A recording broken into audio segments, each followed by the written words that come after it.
I heard a loud voice brother, கலங்காதே நீ பெரிய காரியங்களை செய்வாய். நான் ஸ்டேஜில் நிற்கிறத விட பேக்ரவுண்டில் நிற்கிறத பணிவிடைகளை செய்கிறதுல என்னை இன்வால்வ் பண்ணிக்கிட்டேன்.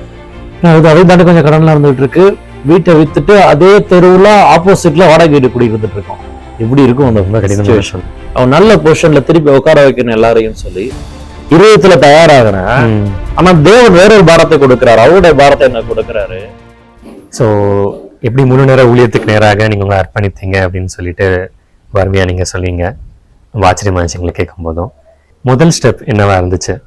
ஸோ எங்கேருந்து நீங்கள் ஸ்டார்ட் பண்ணீங்க? ஆண்டவர் எப்படி உங்களை நடத்துறாரு? ஓகே, இப்போ அந்த 3 months சொன்னேன் இல்லைங்களா, அந்த பெயர் இருந்துட்டு இருக்கிறப்பயே நான் ஆண்டவர்கிட்ட ஒன்று கேட்டேன்.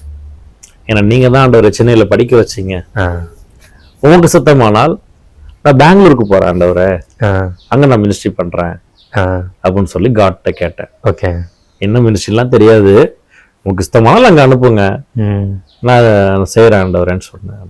இந்த கொஸ்டினுக்கு ஆண்டவர் எனக்கு ஆன்சர் கொடுத்தாங்க. என்னன்னா, நீ அடுத்து போற இடம் சென்னைன்னு மட்டும் சொன்னார். நீ அடுத்து போற இடம் சென்னை. இது கேட்டோன்னா எனக்கு ரொம்ப அடுத்து எனக்கு என்ன சொல்றேனே தெரில. சென்னைனா முன்னாடி காலேஜ் படித்தேன், அது ஒரு கேதரிங் இருக்கும், அங்கே ஸ்டூடெண்ட்ஸ் இருப்பாங்க, ஒரு இன்ஃப்ராஸ்ட்ரக்சர் இருக்கு, அது ஒரு மாதிரி போகணும்னு வச்சுக்கோங்களேன். இப்போ காலேஜ் இப்போ வாட்ச்மேன் கூட என்ன உள்ள விட மாட்டாரு, காலேஜ் விட்டு வெளில விட்டாச்சு. சரிங்களா? இப்போ நான் அடுத்து சென்னையில் எங்கே பண்ணுவேன் ஆண்டவரே, மறுபடியும் ஃபர்ஸ்ட்ல இருந்து நான் என்ன பண்ணணும் ஒன்றுமே புரியல எனக்கு. ஸ்டெப் பை ஸ்டெப்பாக ஜெபம் பண்ணிட்டே இருந்தேன். அப்போ ஆண்டவர் படிப்படியாக எனக்கு பதில் கொடுக்க ஆரம்பிச்சார். ஒன்று ஒன்றா ஃபர்ஸ்ட் எம்டி ஜெகன் அண்ணா அவங்களை குறித்து கேள்விப்பட்டிருக்கேன். ஆமாம், நீங்கள் பார்த்துருப்பீங்க, யூடியூப் சேனல்ஸில் பார்த்துருப்பீங்க. ஆண்டோடைய வருகை குறித்து, ரகசிய வருகை குறித்து அதிகமாக இது பண்ணிட்டு இருக்கிறாங்க. அவங்க எங்கள் சர்ச்சுக்கு வந்திருக்கிறாங்க அந்த சமயத்தில். ஓகே, நான் பார்த்துருக்குறேன், அவங்கள்ட்ட பேசியிருக்கிறேன். அந்த அவங்களோட மீட்டிங்ஸ் ரொம்ப பிடிக்கும். ஆக்சுவலி வருகை குறித்து அவங்க எடுக்கிற காரியங்கள் பிடிக்கும். எங்கள் சர்ச்சில் கேம்ப்ஸ் கூட கண்டக்ட் பண்ணுறாங்க. 1 week ஸ்பெஷல் மீட்டிங்ஸ்லாம் நடத்தியிருக்கிறாங்க.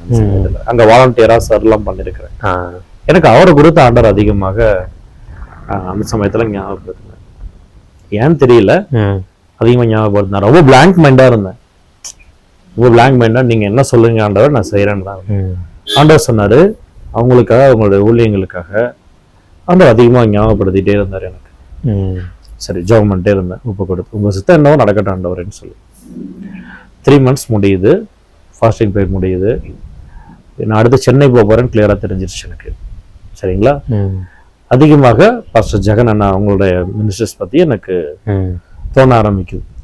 நல்லூரில் எங்கள் பாஸ்டரை பார்க்குறப்ப நான் அப்டேட்டும் பண்ணிக்கிட்டு இருந்தேன். எனக்கு தோணுதுன்னா, எனக்கு தெரியல என்னென்னு, அவங்கள குறித்து அதிகமாக தோணிக்கிட்டே இருக்கு எனக்கு, அவங்களோட மெசேஜஸ் குறித்து தோணிக்கிட்டு இருக்கு அப்படின்னு சொன்னாங்க. அப்போ எங்கள் பாஸ்டர் சொன்னாங்க, ப்ரேயர் பண்ணப்பான்னாங்க. 3 மாதம் முடியுது.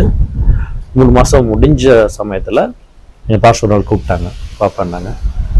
பேசுகிறப்ப அவங்க சொன்னாங்க, அவங்களுடைய மினிஸ்ட்ரிஸில் ஒரு ஆள் தேவைப்படுது. ஓகே, சர்வ் பண்ணுறதுக்கு, அசிஸ்டிங்க்கு ஒரு பையன் தேவை, ஒரு ஆள் தேவை. நீ போறியா, ஜெபம் பண்ணு அப்படின்னாங்க. சரி, நான் ஜெபம் பண்ணி சொல்றேன்னு சொன்னேன். சரிங்களா? சின்ன சின்ன கன்ஃபியூஷன்ஸ் இருந்துட்டு இருந்துச்சு.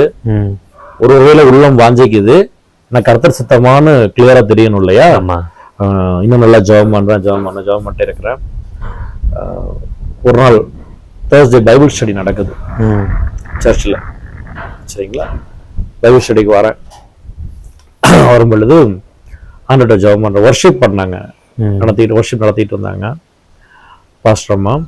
அப்போ நான் ஆண்டோட ப்ரேயர் பண்ணிட்டு இருக்கிறேன். ஆண்டவரே, சின்ன சின்ன கன்ஃபியூஷன்லாம் இருக்கு, நீங்களே கிளியர் பண்ணிடுங்க. இது உங்க சித்தம்னா நான் கிளம்புறேன் ஆண்டவரே, நான் ஜாயின் பண்றேன், நீங்க சொல்லுங்க ஆண்டவரேன்னு சொல்றப்ப, வர்ஷிப் நடத்திக்கிட்டே இருக்கிறப்ப எனக்குள்ள வந்து ஆவியானவர் பேசுறாரு எனக்கு. நீ அறியாத பாதையில் நடத்துகிற தேவனாகிய கர்த்தர் நானே, நீ அறியாத பாதையில் நடத்துகிற தேவனாகிய கர்த்தர் நானே போன்ற வார்த்தையை சொல்றாரு. நான் ஆண்டவர்கிட்ட கேட்கிறேன், ஆண்டவரே, இந்த ஆப்பர்ச்சுனிட்டியில இருந்து என்னுடைய ஃபுல் டைம் மினிஸ்ட்ரி கெரியரை ஆரம்பிக்கிறது உமக்கு சித்தமா? நீங்க சொல்லுங்க, நான் கேட்கிறேன். ஹெவன்ல இருந்து ஒரு வார்த்தை வந்தது, கம் அப், ஏறிவா. இது யோவானுக்கு சொன்ன வேர்டு, வெளிப்படுத்தின விசேஷத்துல, ஏறிவா, come up. Very first time சர்ச்சில் உங்களுக்கு ஒரு வார்த்தை சவுண்ட் வந்து சொன்னீங்களா, அதுக்கு சிமிலரான ஒரு கிளியரா தெரியுது. தேவன் கன்ஃபார்ம் பண்றார், this is the opportunity, I have to go, இதை விட்டுறவே கூடாது, நான் முடிவு எடுத்துக்கிட்டேன். ஓகே, சரிங்களா? ஆண்டோட சப்மிட் பண்ணிட்டு அடுத்து வர்ஷிப் கண்டினியூ ஆயிட்டு இருக்கு.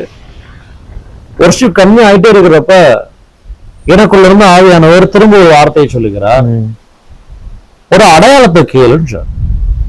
ஓகே, நான் அது முன்னாடி கேட்டதே கிடையாது. அப்படி அடையாளம் நான் எப்படி எனக்கு தெரியல. என்ன அடையாளம் ஆண்டவரை கேட்கறதுன்னு ஆண்டவர்கிட்ட திருப்பி கேட்கறேன். ஆண்டவர் ஒரு காலத்தை உணர்த்துறாரு, உன்னுடைய பேப்டிசம் நேம் டேனியல். அது இப்ப சர்ச் இருக்கிற இவருக்கு தெரியாது. எவ்ரிபடி நோஸ் செல்வம் தான் தெரியும். டேனியல்னு எனக்கு ஒரு சப் நேம் இருக்கிறது தெரியாது. அது இப்ப பிரசங்கத்துல உச்சரிக்கப்படும் பாரு அப்படின்னாரு. ஆண்டவர் சொல்றாரு, ஆண்டவர் உணர்த்துறாரு. எங்க பாஸ்டர் அன்னைக்கு ஒரு சிச்சுவேஷன் நினைக்கிறேன் கொஞ்சம் லேட்டா தான் வந்தாங்க. ஓகே, வர்ஷிப் முடிச்சுட்டு மைக் எடுக்கிறார் பாஸ்டர். ஃபர்ஸ்ட் எடுத்தோடனே அவர் சொல்ற டேனியல்ன்றார். வா, சரிங்களா? டேனியலின் புஸ்தகம்ன்றாரு, தானியலின் புஸ்தகம்ன்றாரு. எனக்கு ஷாக் ஆயிடுச்சு, என்னடா அப்படி என்ன சப்ஜெக்ட் எடுக்கிறான்னு சொல்லி பார்த்தோம்னா, சாத்ராக், மேஷாக், ஆபேத்நேகோ இந்த சப்ஜெக்ட் இருக்கு இல்லையா? ஆமா. இதுல யார் இன்வால்வ் ஆயிருக்கிறா? 3 பேர் தானே. ஆமா. நான் பாஸ்டர் 4வது நேமும் அடிக்கடி உச்சரிச்சாரு, டேனியல்னு. எக்கச்சக்கமான டைம் அந்த ஒரு என்டையர் மெசேஜ்லயுமே எனக்காக ஏற்படுத்தப்பட்டது போல இருந்துச்சு. எனக்கு ஆச்சரியமா இருந்துச்சு. அடையாளம் எனக்கு பெரிய கன்ஃபர்மேஷன் ஆயிடுச்சு. முடிச்சோன்னு அப்பயே சொல்லிட்டேன், நான் எனக்கு கன்ஃபார்ம் பண்ணிட்டாங்க, ஆண்டவர் கன்ஃபார்ம் பண்ணிட்டாரு, நீங்க எப்போ சொல்றீங்களோ நான் ரெடியா இருக்கிறேன். இப்போ ப்ரேயர் பண்ணி ஜாம் பண்ணி பாஸ்டர் ஜெகன் அண்ணா அவங்களோட மினிஸ்ட்ரீஸ்ல ஒரு அசிஸ்டண்டா, ஒரு ஸ்மால் பாயா நான் என்ட்ரு ஆனேன். சென்னையில் 2014 வருஷம் ஆகஸ்ட் மாதம் 19ஆம் தேதி நான் ஜாயின் பண்ணேன். 5 இயர்ஸ் அங்கே அவரோட கூட பர்சனல் அசிஸ்டண்ட்டாகவே அங்கே ஊழியம் செய்ய கர்த்தர் கிருபை செய்தா. என் லைஃப்பில் ஒரு பெரிய டேர்னிங் பாயிண்ட்லாம் ஜெகரண்ணனுடைய காரியங்களை தான் சொல்லுவேன்.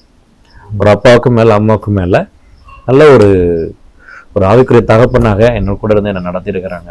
ஓகே, ரொம்ப டஃபஸ்டான டைம்ல என் கூட இருந்திருக்கிறாங்க. How to obey to God's voice, தேவனுக்கு எப்படி கீழ்ப்படியணும், தேவனுக்கு கூட எப்படி சஞ்சரிக்கணும், ஊழியத்தோட மேன்மை என்ன, எக்காரணம் கொண்டும் மினிஸ்ட்ரிஸை விட்டுறக்கூடாது, மினிஸ்ட்ரிஸ்க்கு நம்ம எவ்வளவு இம்பார்ட்டன்ஸ் கொடுக்கணும், தேவனுடைய காரியங்களை நம்ம எவ்வளவு முக்கியத்துவம் கொடுக்கணும், இப்படி எவ்வளவு விஷயங்கள் நான் சொல்ல முடியும். இன்னைக்கு நான் என் லைஃப்ல இம்ப்ளிமெண்ட் பண்ணிக்கிட்டு இருக்கிற பர்சனலாகவும் சரி மினிஸ்ட்ரிலையும் சரி இம்ப்ளிமெண்ட் பண்ணிக்கிட்டு இருக்கிறதுல பெரும்பாலான விஷயங்கள் நான் இடத்துல இருந்து அவரோட வாய்மொழியால கேட்டு கற்றுக்கொண்டது, அதோட கூட அவரோட லைஃப்ல இருந்து நான் பார்த்து அறிந்த காரியங்கள். ஓகே, சரிங்களா? அவங்க சொல்லுவாங்க, மினிஸ்ட்ரிஸ் பொறுத்த வரைக்கும் கர்த்தர் ஒரு அழைப்பு கொடுக்குறாருன்னா அதுக்கு அப்படியே கீழ்ப்படிச்சிடணும், உடனே கீழ்ப்படிஞ்சிடணும். ஒரு ட்ரெயின் கரெக்டான சமயத்துல ஒரு செஷன்ல கிளம்புனுச்சுன்னா அது கடைசி வரைக்கும் கரெக்டான சமயத்துக்கு போயறதுக்கு வாய்ப்பு இருக்கும். ஆனா ஸ்டார்டிங்கே டிலே ஆயிடுச்சுன்னா அந்த டிலேவை சரி பண்றது ரொம்ப கஷ்டம். அது ஒவ்வொரு ஸ்டேஷன்லயும் கொஞ்சம் டிலே இருந்துகிட்டே இருக்கும். Delay is delay. அது மாதிரி ஆயிடவே கூடாது. மினிஸ்ட்ரிஸ்ல கர்த்தர் சொல்றதுக்கு அப்படியே நம்ம கீழ்ப்படிச்சிடணும் அப்படின்னு சொல்லி காடோட டைமிங்க்கு அதிக இம்பார்ட்டன்ஸ் கொடுப்பாங்க. சரிங்களா? எல்லா வகையிலுமே நான் பார்த்து ரொம்ப இன்ஸ்பயர் ஆயிருக்கிறேன். சரிங்களா? ஸ்டில் நவ் ஒரு நல்ல ஒரு ஆவிக்குரிய தகப்பன போல எனக்கு இருக்கிறார். சரிங்களா? ஸோ இப்படியா காரியங்கள் நடைபெற்று கொண்டு இருந்தது. ஊழியத்தில் ஷேப் பண்ணாங்க.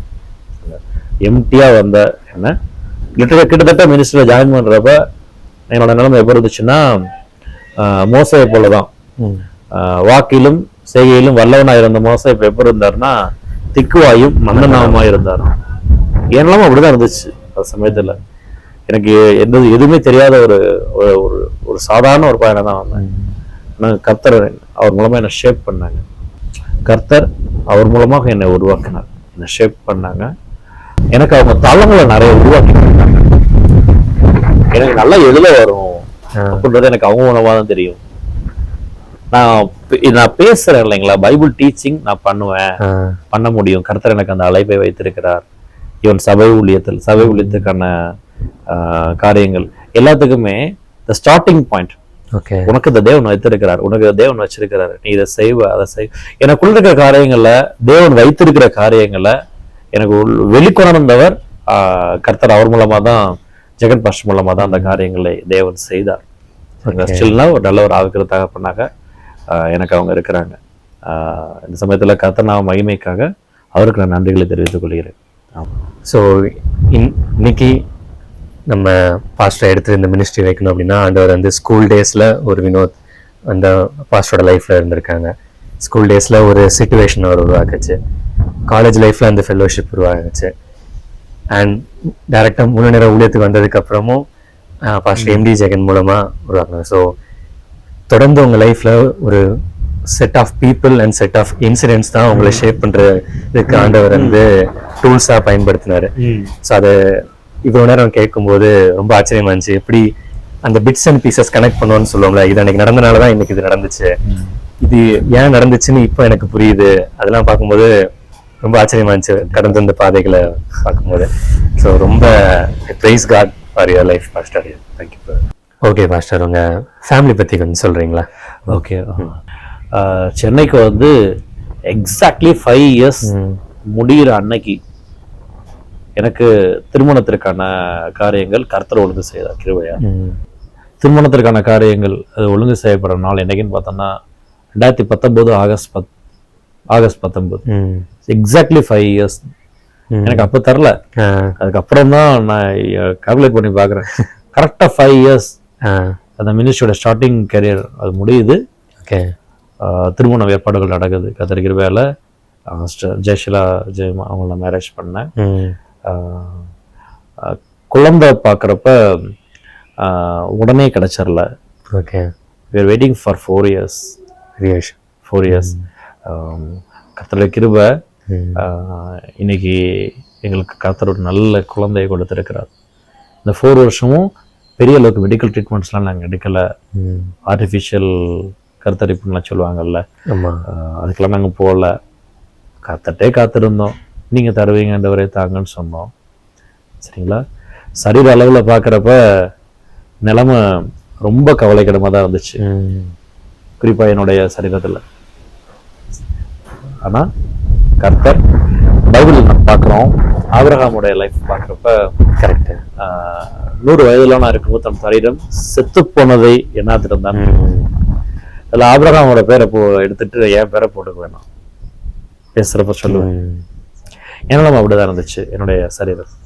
ஆனால் கர்த்தர் தம்முடைய வல்லமை விளங்க செய்தார். சூப்பர் நேச்சுரலாக கர்த்தர் அந்த பேபியை தந்தார் கிருபையாக. ஜொஹானா இஸ்லின்னு சொல்லி என் குழந்தைக்கு பேர் வைத்திருக்கிறோம். கர்த்தர் சொன்ன பேர். So at present we are 3. கர்த்தர் நடத்தி கொண்டிருக்கிறார். குடும்பமாக நாங்கள் கர்த்தர் நாமத்தை மகிமைப்படுத்தி கொண்டிருக்கிறோம். ஜெபித்துக் கொள்ளுங்கள். கண்டிப்பாக சார். தொடர்ந்து பாஸ்டர், எனக்கும் சரி இதை பார்க்குற ஆடியன்ஸ்க்கு சரி ஒரு காமன் கொஸ்டின் இருக்கும். இப்போ உங்கள் லைஃப்லையே நிறையா இன்ஸ்டன்சஸில் வந்து ஆண்டோடைய சத்தம் வந்து உங்களுக்கு வெளிப்படையாக கேட்டது. அடுத்து என்ன பண்ணணும் அப்படின்னு ஒரு குழப்பமான சிச்சுவேஷனில் இருக்கும்போது தெளிவாக ஆண்டோடைய வார்த்தை கேட்டபடி நீங்கள் நடந்தீங்க. அது ஆண்டவர் கூட சஞ்சரிக்கிறப்ப கர்த்தர் நம்ம கூட பேச தொடங்குவார். நம்ம ஆண்டவரோட டைம் ஸ்பெண்ட் பண்ண ஆரம்பிச்சோம்னா கர்த்தர் நம்ம கூட டைம் ஸ்பெண்ட் பண்ண ஆரம்பிப்பார். சஞ்சரிக்க ஆசைப்படுவார், நம்மளோட கூட பேசுவார். சரிங்களா? அவர் ரொம்ப ஜெலஸ் காட் நான் பார்த்த வரைக்கும். நம்ம மேல் வைராக்கிய வாஞ்சியா இருக்கிறான்னு சொல்லி வேதவசனம் சொல்லுவோம். ஸோ கர்த்தர் பேசுகிற விதங்கள் நிறைய இருக்கு.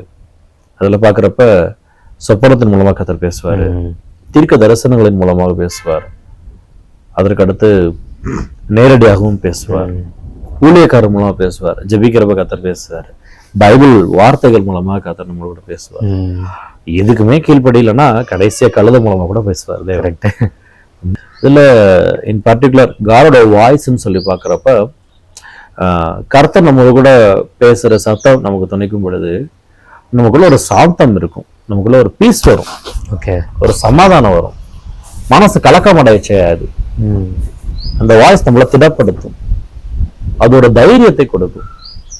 மோசைட்ட கர்த்தர் பேசும் பொழுது வசனம் இருக்கு, விசுவாசத்தினால் உண்டாகும் தைரியத்தினால் ஒரு கான்ஃபிடன்ஸ் வரும். கலக்கம் அடைய செய்யாது கர்த்தருடைய சத்தம். அதை டிஃபரன்ஷியேட் பண்ணணும்னு சொன்னீங்க இல்லையா, கர்த்தருடைய சத்தம் எது மற்ற சத்தம் எதுன்னு டிஃபரன்ஷியேட் பண்ணணுன்றதுனாக்காக சொல்றேன். அந்த சத்தம் நமக்கு சாந்தத்தை சமாதானத்தை கொடுத்து தைரியத்தை கொடுத்து தேவ காரியங்களை நடப்பிக்கிறதுக்கு நம்ம பலப்படுத்தி. ஓகே, ஸோ கிளியராக தெரிஞ்சிடும். ஆமா, எஸ், ரொம்ப ஆப்டா அழகா ஆன்சர் பண்ணாங்க மாஸ்டர். தேங்க்யூ. ஓகே, பாஸ்டர், நீங்க ஊழியத்துக்கு வர சமயத்துல உங்க ஃபேமிலியில நிறைய கடன் சுமை இருந்தது நீங்க சொன்னீங்க. ஸோ அதற்கப்புறம் என்னாச்சு பாஸ்டர்? ஒரு கியூரியஸான கொஸ்டின் இருக்கு. ஓகே, மினிஸ்ட்ரி வரப்போ ரொம்ப தான் இருந்துச்சு, ப்ராப்ளம் இருந்துச்சு, கடன் சுமை. இன்னும் அந்த சமயத்துல ஒரு 5 lakhs இன்னும் ரீபே பண்ண வேண்டியது இருந்துச்சு. Free amount 5 lakhs. சரிங்களா, நான் ஆண்டவர்கிட்ட தான் சொல்லிட்டு வந்தேன், ஆண்டவரே உங்க வேலையை நான் பாக்குறேன், நீங்க கிருபையால நீங்க கூப்பிட்டுருக்கீங்க, நான் இருந்து செய்ய வேண்டிய விஷயங்களை நீங்க பாத்துங்க ஆண்டவரே. கரெக்ட். இந்த வீட்டுல ஹெட்டா நீங்க இருந்து நடத்துங்க, நீங்க எங்க சொல்றீங்களா நான் வரேன். அப்படிதான் நான் சப்மிட் பண்ணிட்டு வந்தேன். சென்னை வந்ததுக்கு அப்புறம் அப்பாட்ட அப்பப்ப போன்ல பேசுவேன். பேசும் பொழுது இந்த சப்ஜெக்ட் வந்து நான் டச் பண்ணிக்க மாட்டேன். ஓகே ஓகே, நல்லா இருக்கீங்களா, சாப்பிட்டீங்களாப்பான்னு கேட்பேன். ஆனா இந்த பணத்தை பத்தி நான் அதிகம் பேச மாட்டேன். சரிங்களா, ஏன்னா அதை நான் செய்ய வேண்டியது நான் பண்ணல, நான் கர்த்தரோட ஊழியத்தை செய்யறதுக்காக வந்துட்டேன். இப்படி இருக்கிறப்ப நான் அதை பத்தி பேசக்கூடாது. சரிங்களா, கொஞ்ச நாள் போச்சு. ஒரு 1.5 வருஷம் கழிச்சு ஒரு நாள் கால் அடிச்சு பேசினேன். இது 1.5 வருஷம் பேசிட்டு இருக்கிறப்ப, உங்கள்ட்ட கேட்கணும்னு நினைச்சேன், அது என்னாச்சு, இந்த டெப்ட் இருந்துச்சு என்னாச்சு, அந்த கடன்லாம் என்ன கேட்கிறப்ப அவங்க சொன்னாங்க, அதெல்லாம் அடைச்சு ரொம்ப நாள் ஆச்சு செல்வா, அடைச்சு ரொம்ப நாள் ஆச்சு, அதெல்லாம் அடைச்சு ரொம்ப நாள் ஆச்சு. ஆக்சுவலா என்னன்னா, மினிஸ்ட்ரிக்கு ஒப்பு கொடுத்ததுக்கு அப்புறம் தான் எங்க அப்பா சர்ச்சுக்கு வர ஆரம்பிச்சாரு. நான் மினிஸ்ட்ரிக்கு ஒப்பு கொடுத்து கர்த்தரோட வேலையை பார்க்க ஆரம்பிச்சதுக்கு அப்புறம் தான் அதனால வரைக்கும் தொடப்படாத என்னுடைய குடும்பம் கர்த்தரால் தொடப்பட்டது. as a சன்னா, உலகத்துல இருக்கிற ஒரு சாதாரண ஒரு சன்னாக அப்பா அம்மா கூட இருந்து அவங்களோட நீட்ஸ் எல்லாத்தையும் பொறுப்பெடுத்து கொண்டு நடந்தால்தானே சாட்சி உள்ள பையன், பொதுவாக அப்படித்தானே சொல்லுவாங்க. ஆமா, அப்பா சர்ச்சுக்கு வாங்கப்பான்னு கூப்பிட்டா கண்டிப்பா வருவாரு. ஆனா அது எதுவுமே செய்யாத சூழ்நிலையில முழுக்க முழுக்க கர்த்தருடைய வேலையை மாத்திரம் செஞ்சுக்கிட்டு இருக்கிறப்ப கர்த்தருடைய ஃபேமிலியை தொட்டார். எங்க அப்பா ஆண்டவருடைய பிள்ளையாக வாழ்ந்துகிட்டு இருக்கிறாங்க. இது கர்த்தர் என்னோட வாழ்க்கையில செஞ்ச ரொம்ப பெரிய விஷயம். பைபிள் நான் வாசிக்கிறோம் இல்லையா, யோவான்ல சொல்லப்பட்டிருக்கும், தண்ணி எடுத்துட்டு போய் பந்தி விசாரிப்புக்காரன்ட்ட கொடுங்க, அது திராட்சரசம் மாறணும்னு சொல்லுவார். அந்த சப்ஜெக்ட் படிக்கிறப்ப மரியாள் சொல்லுவாங்க, அவர் என்ன சொல்லுகிறாரோ அதன்படி செய்யுங்கன்னு. நம்ம கொஸ்டினே பண்ணக்கூடாது.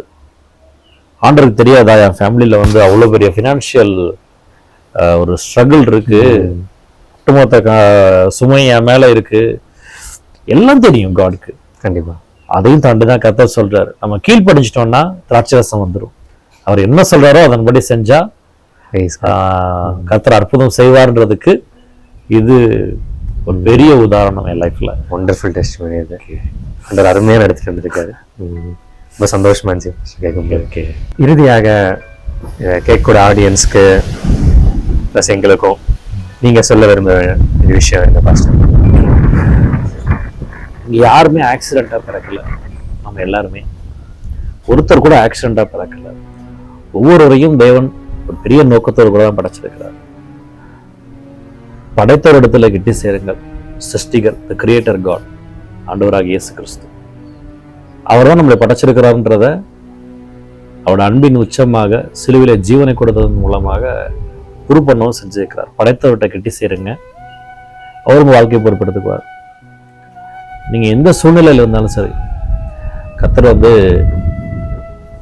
உங்களுடைய சூழ்நிலைகளை மாற்றி அமைத்து உங்களை மேன்மையான பொசிஷனுக்கு வைக்க கர்த்தரால முடியும்.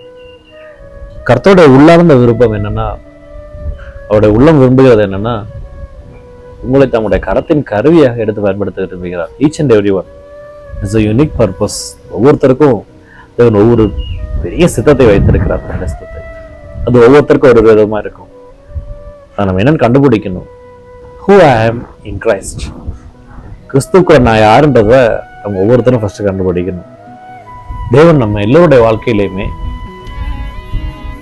நம்முடைய பரிபூர்ண சித்தத்தை நிறைவேற்ற வேண்டும் சொல்லி விரும்புகின்றார். ஒவ்வொருத்தருக்கும் ஒவ்வொரு விதமான அழைப்பு உள்ளது. யாருமே காலிங் இல்லாம கிடையாது. அவர் நம்மை அழைக்கும் பொழுதே ராஜாக்களாகவும் ஆசாரியர்களாகவும் அழைத்திருக்கிறார் என்று சொல்லி நான் வாசிக்கிறோம். அப்படி இருக்கும் பொழுது இந்த பர்பஸ், நம்மளுடைய படைப்பின் நோக்கம் என்னவென்றே தெரியாம அநேகர் அப்படியே கடந்து போய்கிட்டே இருக்கிறத பார்க்க முடிகிறது. அப்படி இல்லாம இதை கேட்கிற ஒவ்வொருவரும் ஆண்டவர்கிட்ட எங்களை படைத்த நோக்கம் என்ன ஆண்டவரே, நாங்கள் என்ன சித்தமா இருக்கிறேன் என்று சொல்லி கேட்டு அதுக்கு நம்ம ஒப்பு கொடுக்கும் பொழுது, இதோ உம்முடைய கரவை நான் போவேன், என்னை எடுத்து பயன்படுத்தணும்னு சொல்லி கேட்கும் பொழுது கர்த்தர் தம்முடைய காரியத்துல தம்முடைய ராஜ்யத்தை கட்டி எழுப்புவதற்கு நம்ம ஒவ்வொருத்தரையும் எடுத்து பயன்படுத்துவதற்கு அவர் வல்லமை உள்ளவராக இருக்கிறார். அவர் பட்சபாதம் இல்லாத தேவன். படிச்சவங்க படிக்காதவங்க, ஏழை பணக்காரன், இந்த மாதிரி எந்த ஒரு டிஃபரன்ஸுமே இல்லாம தன்னிடத்தில் உண்மையாக ஒப்பு கொடுக்கிற எந்த ஒரு மனிதனையும் கேரக்டரையும் நம்முடைய ராஜ்யத்தை கட்டி எழுப்புவதற்கு வல்லமையான கருவியாக பல எடுத்து பயன்படுத்த முடியும். All the best. நல்லா ஜெபிங்க. என்னுடைய வாழ்க்கையில் நடந்த ஒரு சில விஷயங்களை உங்களுக்கு நான் ஷேர் பண்ணேன். கர்த்தர் உங்களுடைய வாழ்க்கையிலையும் ஜீவனுள்ள அற்புதங்களை செய்கிறதற்கு அவர் உண்மையுள்ளவராக கண்ணப்படுகிறார். ஜெபித்துக் கொள்கிறேன். ஜெபியுங்கள். தேங்க்யூ. ரொம்ப நன்றி பாஸ்டர். தேங்க்யூ. இவ்வளோ நேரம் பொறுமையாக அவ்வளோ அழகாக எங்களோட நீங்கள் பேசுனீங்க. இதை கேட்டுக்கொண்டிருந்த ஒவ்வொருத்தவங்களோட லைஃப்லையும் இது ரொம்ப டச் பண்ணியிருக்கணும். ஏன்னா பிகாஸ் என்னோட லைஃப் இதை டச் பண்ணிச்சு. ஆண்டவர் இப்படியும் லீட் பண்ணுவாரா, ஆண்டவர் இப்படியும் பேசுவாரா, இவ்வளோ அன்புள்ள ஒரு ஆண்டவர் அப்படின்னு சொல்லிட்டு நிறைய தெரிஞ்சுக்கணும் இருந்துச்சு. உங்களோட டெஸ்டிமனி இன்னைக்கு ஒவ்வொருத்தவங்க லைஃப்பையும் தொட்டிருக்கும் அப்படின்னு சொல்லிட்டு நான் ஆண்டவருக்குள்ளாக விசுவாசிக்கிறேன். எங்களுக்காக டைம் ஸ்பெண்ட் பண்ணி அருமையான வார்த்தைகளையும் டெஸ்டிமனி ஷேர் பண்ணதுக்காக IST சார்பாக நாங்கள் நன்றி தெரிவித்து தருகிறோம். தேங்க்ஸ் எல்லாம். தொடர்ந்து எங்களுடைய ஊழியத்தையும் நீங்கள் உங்கள் ஜெபத்தை மேற்கொள்ளுங்க பாஸ்டர். தேங்க்யூ. மீண்டுமாக இன்னொரு வீடியோவில் இன்னொரு இடத்துல நம்ம சந்திக்கலாம். ஸோ தேங்க்யூ ஃபார் வாட்சிங். பாய்.